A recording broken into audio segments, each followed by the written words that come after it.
Shopping کے لیے جا رہا تھا۔ میں نے کتنے متضاد منظر دیکھے، بعض منظر دیکھ کر میری آنکھوں سے آنسو آ گئے۔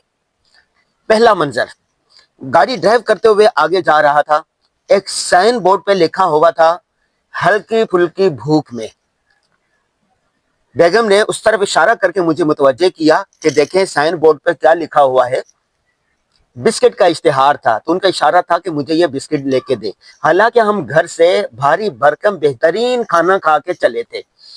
بہرحال میں نے جیب سے پیسے نکالے اور بیگم کو کہا کہ جائیں سامنے والی دکان سے لے آئیں۔ بیگم دکان سے بسکٹ لینے چلے گئی تو میں نے دیکھا کسی نے میرا دروازہ نوک کیا ایسے، تو دیکھا ایک خاتون ہے، برہنہ پا ہے، بچے کو گود میں اٹھایا ہوا اور بچے کے ناک سے دے رہا ہے ناک، اور کہہ رہی ہے کہ میرا بچہ بیمار ہے، اللہ کے نام پر بچے کو دودھ لے دو۔ جتنا مجھ سے ہو سکا میں نے ان کی مدد کی اور بیگم کو کہا وہاں سے دودھ کے 2 پیکٹ لے آئے۔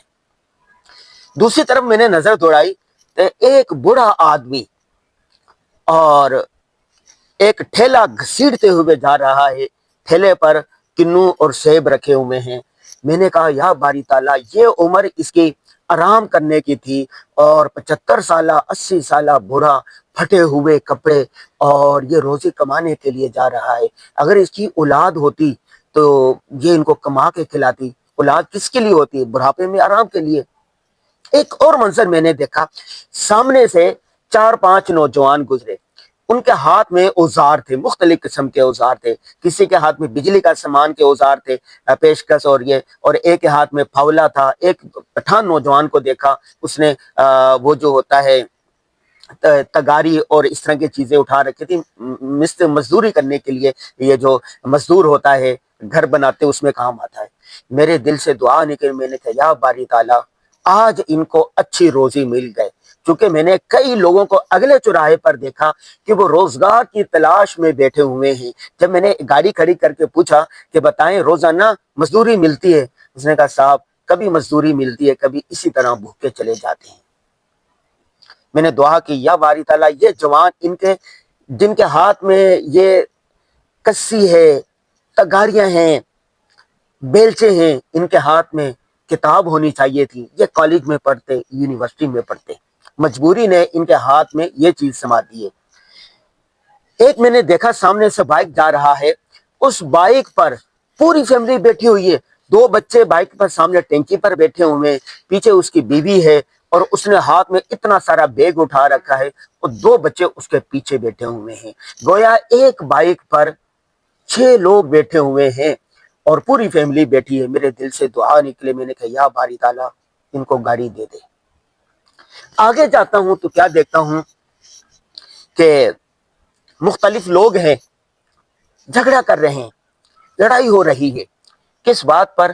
کہ 2 موٹر سائیکل ہے، انہوں نے کسی گاڑی والے کو روکا اور اس سے سامان لوٹنے کی کوشش کی اور وہاں سے لڑائی ہوگی، لوگ آگے، اور جو چوری کرنے والا تھا، چھیننے والا تھا، ان کو مارا اور اندھ منہ کیا ہوا ہے، اس کے ہاتھ سے یہاں خون نکل رہا ہے، ناک سے خون رہا ہے، لوگ اس کو برا بھلا کہہ رہے ہیں۔ میں نے دعا کی یا باری تعالیٰ یہ جو جرائم میں مبتلا ہو گئے ہیں، اقوام متحدہ کی رپورٹ ہے کہ غربت کے اندر، دہشت گردی کے اندر ایک بڑا سبب، ایک بڑی وجہ غربت بھی ہے۔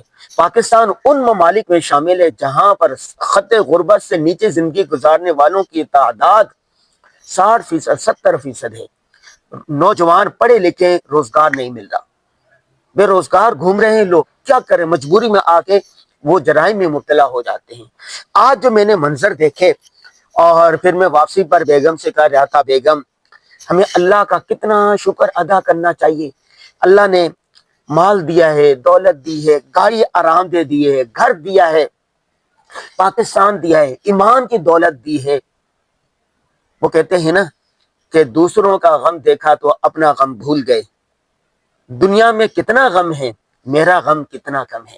میں نے بیگم کو کہا کہ تیرا غم یہ ہے کہ عید پر میں نے 5-6 جوڑے اچھے خریدنے ہیں، اگر میں نے یہ اچھے جوڑے نہ خریدے تو میری عید کیسے ہوگی؟ ہم گھر سے کھانا کھا کے آئیں، تیرا غم یہ ہے کہ چٹخارے کے لیے تو چاہتی ہے کہ یہ جو سائن بورڈ پر ہلکی پھلکی بھوک میں لکھا ہوا بسکٹ، وہ بسکٹ بھی لے لوں۔